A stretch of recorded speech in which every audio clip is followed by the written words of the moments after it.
ईसाइयों के रूहानी पेशवा पोप लियो ने एक बार फिर मशरिक़ वस्ता की जंग रोकने की अपील कर दी। वेटिकन से जारी करदा बयान और वीडियो में पोप लियो ने दुआ की कि खुदा आलमी रहनुमाओं को तनाज़ात के हल के लिए जंग बंद करने में मदद करे। पोप ने अपील की कि दुनिया हथियारों के बजाय मुज़ाकरात और सिफारतकारी का रास्ता अपनाते हुए तनाज़ात का हल तलाश करे।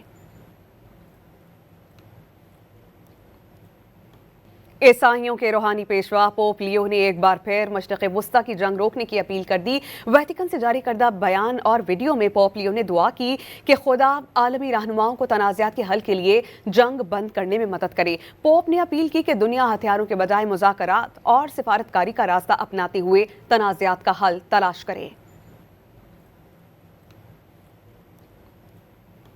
ईसाइयों के रूहानी पेशवा पोप लियो ने एक बार फिर मशरिक़ वस्ता की जंग रोकने की अपील कर दी। वेटिकन से जारी करदा बयान और वीडियो में पोप लियो ने दुआ की कि खुदा आलमी रहनुमाओं को तनाज़ात के हल के लिए जंग बंद करने में मदद करे। पोप ने अपील की कि दुनिया हथियारों के बजाय मुज़ाकरात और सिफारतकारी का रास्ता अपनाते हुए तनाज़ात का हल तलाश करे।